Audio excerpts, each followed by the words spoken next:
to this latest edition of Insights Malta Ghana series.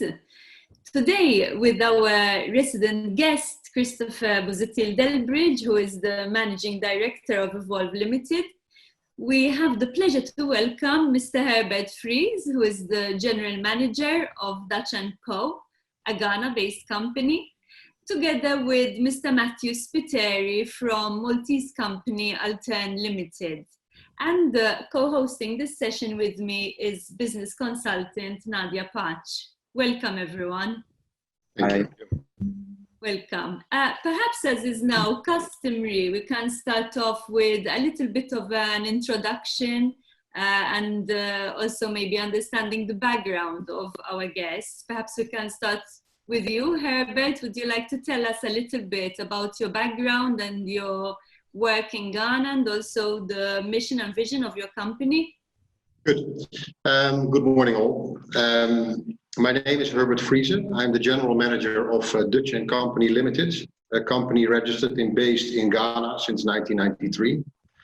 My background is hotel management. I was educated as a hotel operator, and I worked in a numerous amount of countries in the past, including Malta, where I lived and worked from 1999 till 2002 as the opening manager of the Golden Tulip Vivaldi Hotel in Pagerville. Wow.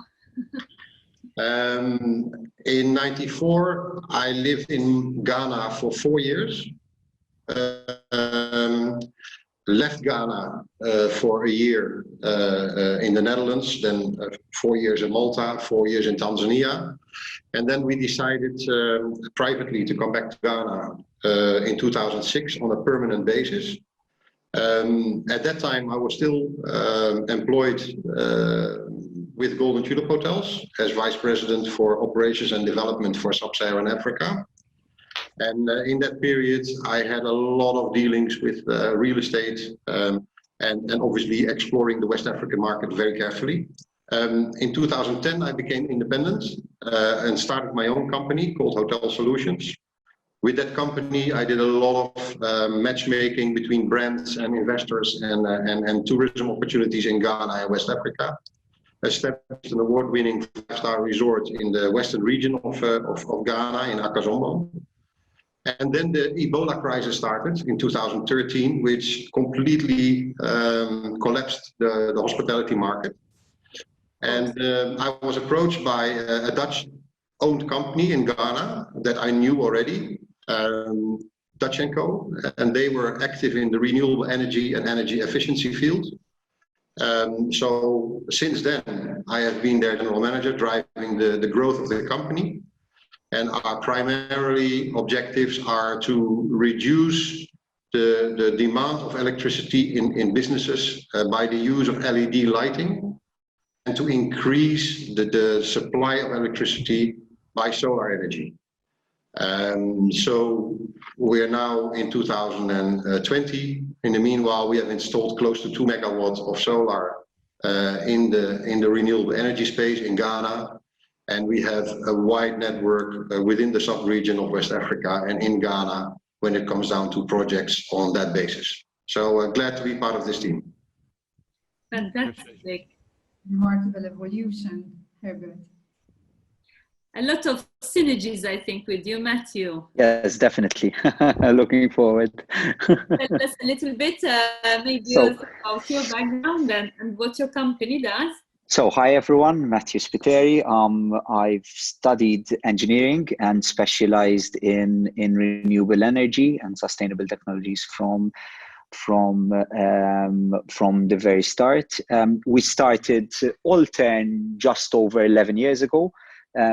Our focus has always been sustainability and renewable energy, with a focus on offering simple and effective solutions that are sustainable both environmentally but also financially. So we try and find the balance between finance and environmental sustainability.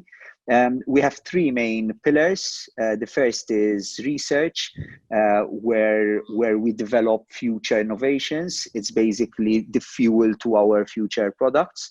The second is services, where we help companies, small and large, measure, manage, and implement solutions in the area of sustainability and energy.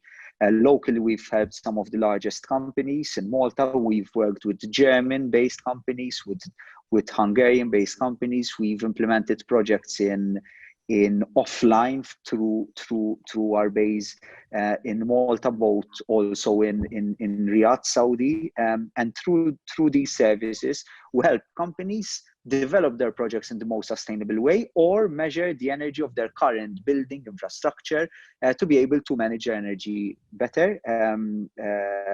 I myself am a certified ISO 50001 and 50002 energy auditor, and we try and use this knowledge together with software and experience to be able to implement such projects. Our third and final pillar is technologies, where we implement a number of sustainable energy technologies, mostly based in Malta. Our primary two largest technologies are solar energy, where we implement medium to large scale in the Maltese scenario PV projects. We've just completed our latest largest project of around 2.4 megawatts, where we also try to close the loop with regards to financial sustainability by also having a pool of investment partners and offer both the actual technological know-how, but also the financing for such projects. And the second major technology is LED lighting, quite in synergy with Herbert, where we started off having a range of products which are either imported or manufactured to our own design in Europe and Asia. We still have such ranges, but today we also use the infrastructure of our partners locally to be able to develop and manufacture lights locally. We've just launched, for example, a 1000 watt LED light, which replaces 2.2 kilowatts, some technicalities, sport lighting. So they're implemented into football pitches, sport grounds, large areas, to change the current lighting into a more efficient LED lighting, with a product that is completely made and developed and manufactured here in Malta.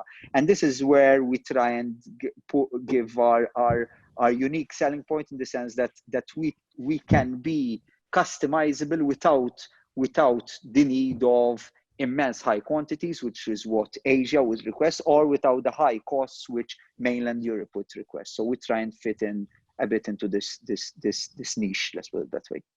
Well done. Thank you. Interesting, Matthew. Very innovative as well, and also very much aligned with the overall direction.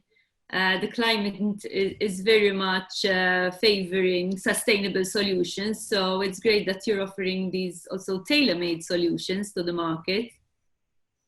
Yes, definitely. I believe a lot in balance and in the concept of, it is not true that one size fits all. So I believe that an array of technologies and solutions customized or tweaked for each specific scenario is the key to sustainability in the broad sense, be it financial, be it environmental and whatnot. So this is where we try and create systems which are slightly tweaked or customized for each specific scenario. I like where this is going. I think that, like you, I think that one size fits one. Yes, so, correct. 100%. Maybe very few know that over a quarter of a century ago as well, my passion for science started with alternative energies. I built a solar-powered lift at the time. Okay, interesting. Had to teach myself microelectronics. And even one of the largest research centers, I think, and best well-equipped research in the world on photovoltaics is in Marsaxlokk in Malta. And actually, it was my company that supplied most of the equipment there and after sales. So we're quite tied to the photovoltaics and the alternative energy space. I also like something that Mr. Friese said, and even you mentioned, about collaboration, about evolution, and about working together and growing and giving a complete solution to your customers. You mentioned financing, for example, as well.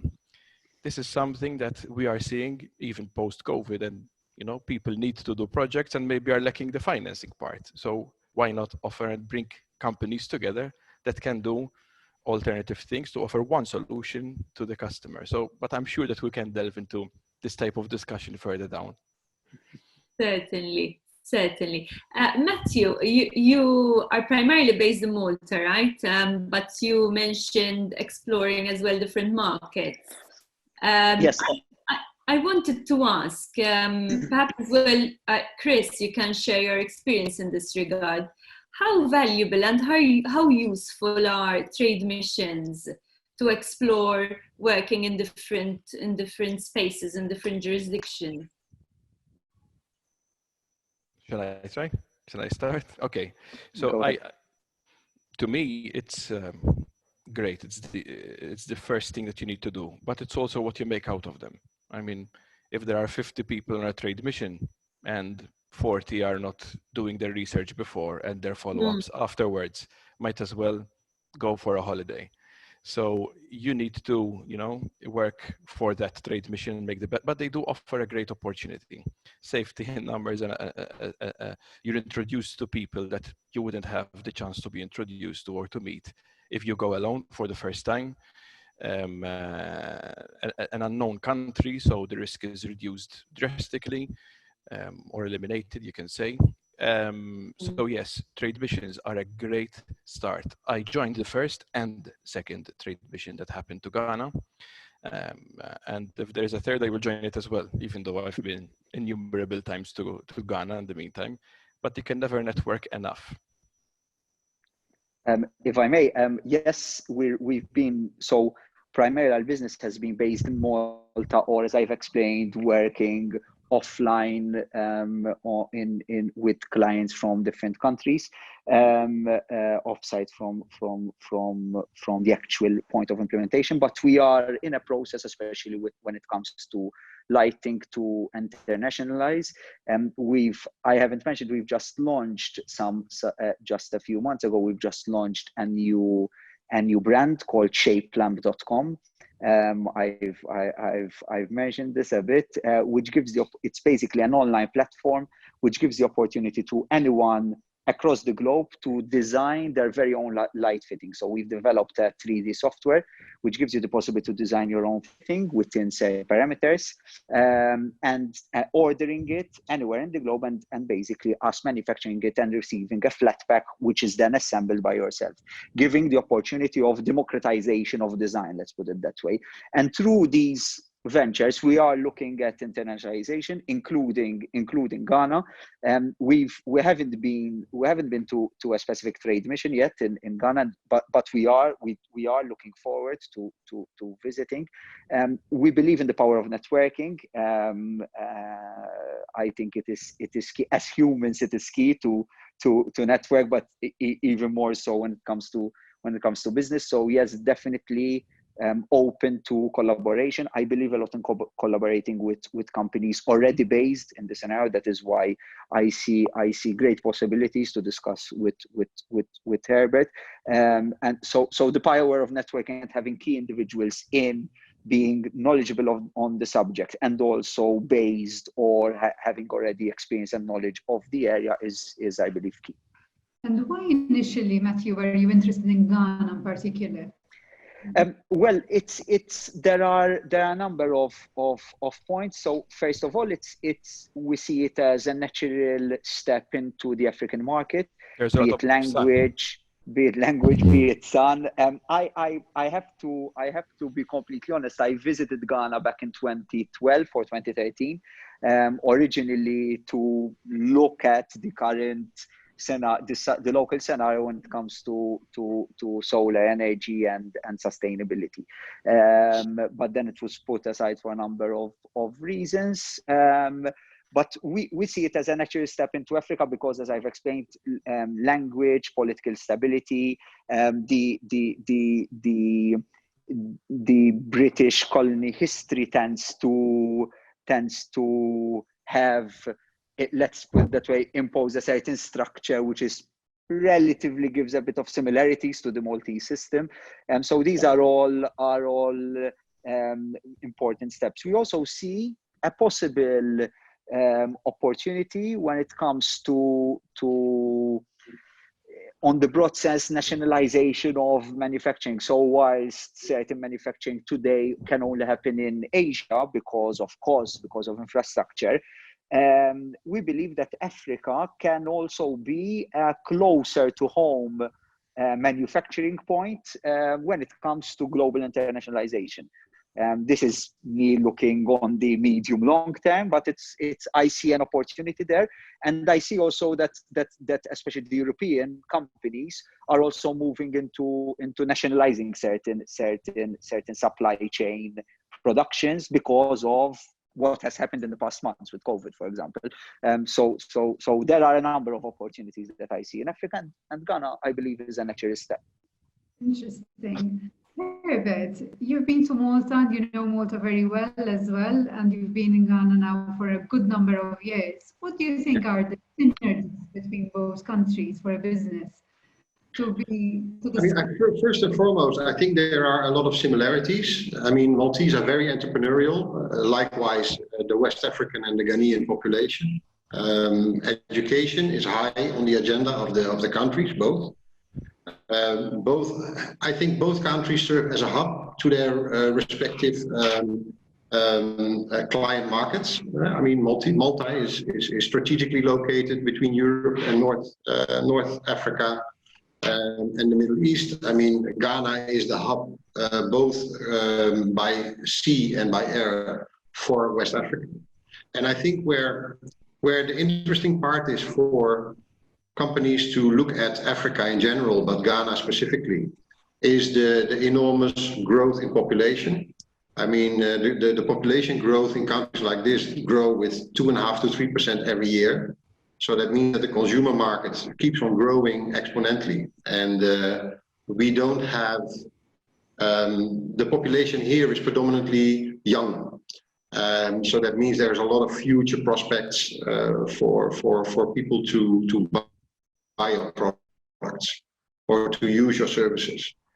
I think where the areas of interest would be energy, obviously. If I listen to Matthew, then it's clear that, for example, companies like Dutch & Co who tap into the technical development of products, the manufacturing base that Matthew's company provides, that we don't provide. I mean, currently the cost of manufacturing in Ghana is still relatively high. This is due to high electricity costs. There is a lot of labor, but skilled labor is the challenge, whereby people are educated in the field. And it's a big country. So to get from, I remember driving on a Sunday afternoon around Malta for 45 minutes. But if I drive 45 minutes here, I may have done 300 meters because of the traffic congestion. So energy is one. Tourism is definitely another area. I mean, the Maltese are masters in hospitality, and this is not because of you guys, but I have experienced it myself. Never understood really why Dutch people needed to come to Malta to operate a hotel, to be very honest with you, because we could learn something from the Maltese there. And I think, especially on the culinary and the food and beverage side, and on the, I would say on the rooms division side, I think for Maltese professionals to come to Ghana and be part of the growth of the tourism industry would be tremendous. I've tried to get the Corinthia group to come to Ghana. I've tried to get some other people to come to Ghana. One day it will happen. Another area here is textile. The textile industry in Ghana and West Africa is very big. However, the textile industry here is not a ready-made product that you buy off the shelf. People here make their own clothes, or have a cloth maker that makes it for them. And I think that there is some brands like Vlisco and Woodin who have now entered into fabric manufacturing and dyeing fabrics to making ready-made garments for people to buy at their own size and wear. And it's a big success. And it shows that especially the younger generation looked for that kind of solution, to have ready-made products readily available by hand. And the oil and gas industry. I mean, Ghana is recently new in the oil and gas industry, but has the legal framework is good. So I think it allows companies that have an offshore or a maritime nature to do something. And there is one Maltese company relatively successful here called Hands-On. And they started recently, but they have made their way into the port, into the transport sector. And it looks like they're growing quite fast within the West African region. So I'm glad to see that. Amazing. Sounds like there's a lot of opportunity. There is. Herbert, just also to build on something which Matthew mentioned earlier, the idea of establishing a collaboration as an operator that's coming from outside Ghana, establishing a collaboration with somebody who's already there rather than going in and setting up on your own. What would you say are the benefits of that approach? I mean, Ghana has a good investment climate in the sense that everything is well organized. So from your trade mission, you would go to the Ghana Investment Promotion Center, to the respective embassy, which you have a Maltese embassy here now since I think about a year and a half. That is very active. So the framework is there. What is not there is very often the experience on the ground. So what you read in the investment brochures and what you read on the internet is for a very large part absolutely facts and statistics. However, every businessman, when he wants to invest, they want to have up-to-date statistics in order to prepare their business plan, prepare their projections. And this is where it could be better. I know that this particular government is working very hard on digitalizing most of the services. That also allows them to create database to share with future investors. Now, we have come across a lot of people that have great ideas, great opportunity, and sometimes experience that we lack. And of course, then it would be a complementary way of working together. What we don't like as established businesses is people that would like to link up with us, to learn from us, to be opening up to our network of people, to basically to learn how to walk and run in Ghana, and then suddenly start their own businesses, which is what happens most of the time.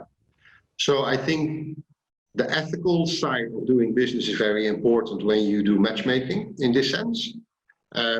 Collaboration is definitely needed, and it's not only from a technology transfer perspective, but also Matthew mentioned financing. I mean, cost of financing in Ghana is ridiculously high. I mean, the average rate of lending is about 23% interest in your principal sum. So you can imagine that if you develop solar projects, for example, that need quite a lot of intensive capex in order to start the project, the access to capital is very little. So we depend on mostly foreign funds that have that we work with to create so-called PPA agreements, whereby we act as the EPC contractor and the O&M contractor, and whereby the other part, the PPA partner, works on the financing side and attracts financing at a lower interest rate, and therefore give a very attractive offer to the client.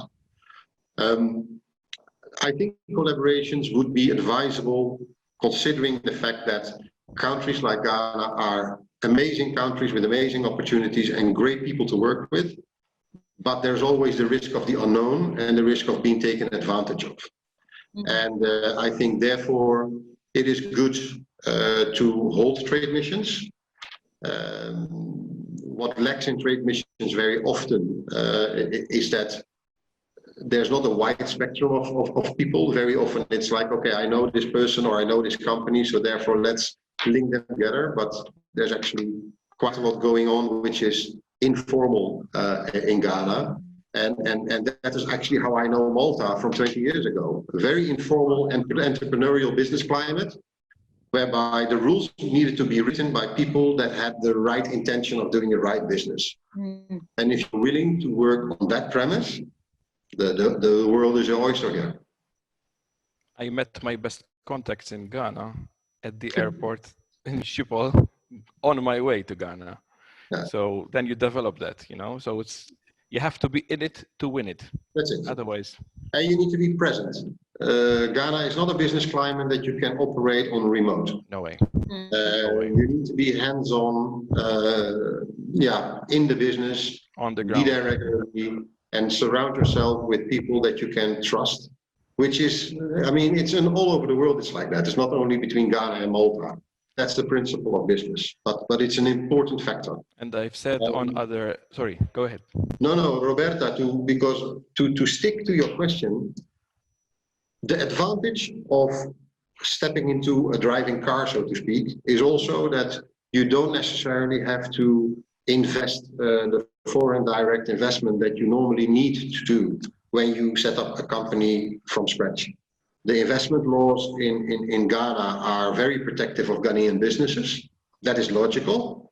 But over the years, the amount of money that you need to invest, which, by the way, you can use as capital requirement once you are established. So it's not money lost. It's purely an investment that you need to put ahead of your earnings. Is steep. And especially if you want to be a trading company, whereby you have the rights to import and export goods. It can go up to €1 million, €1.5 million before you can actually start business. So it is stepping into an existing business or partnering with an existing business could save you an enormous amount of upfront capital. So there's a very tangible benefit there, because perhaps the other benefits are extremely important as well, but perhaps one is difficult to quantify, whereas this is a very tangible, quantifiable benefit. Thank you for sharing valuable insights, Herbert, I must say. And Matthew, I think even yourself, you mentioned about the value of collaboration. And similarly, would you like to add something or share anything about what one should be careful about, or the three most important things when you're looking to collaborate with someone or find the right path? Let's start off with an important point following what Herbert has explained. Unless you're a super multinational, a Coca-Cola or anything of the likes, collaboration is the only key to grow.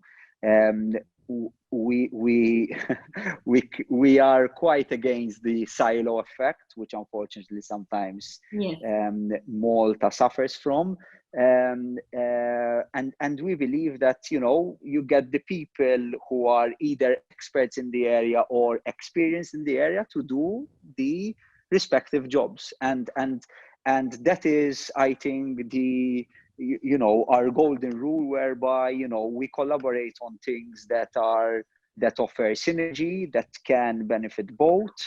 There's also an aspect of trust. There's also an aspect of ethics. It's not always easy. I think we've all been, let's say, bitten or had our own fair share of negative experiences with collaborations. But I think in the overall picture, the end result is that overall the average is a positive one, and it's key to really collaborate. Especially when it comes to moving to other countries. Yes, Herbert, I agree completely with you that it's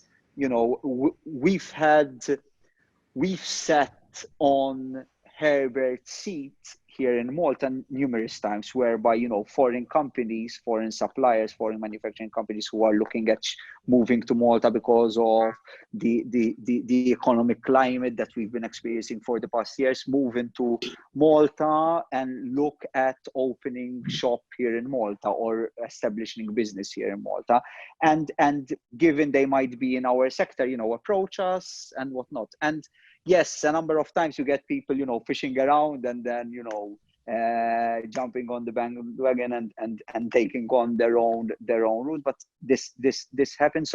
So we're us having been on the other end of the stick, we understand even more the importance of, correctly collaborating with local partners such as Herbert and the likes to be able to implement projects, especially outside of the country. So. Yeah, there's a saying in Africa: if you want to go fast, you need to go alone. If you want to go far, you need to go together. Simple. Amen. Correct. I agree. Everything I'm hearing is music to my ears. I mean, I confirm everything that Herbert said. It's exactly been my experience on the ground as well. Having the right partners, the investment, how to come into the market. And I'm very impressed with what both speakers today, Matthew and Herbert, the way they're sharing their personal experience and the practicality of their tips. I mean, completely open, very down to earth, very down. Well done. Thank you so much. I can only confirm and agree, especially this last point about the collaboration. This is the way to go. I've been harping on this, not only between Malta and Ghana, but even companies in between themselves, business clusters that make sense.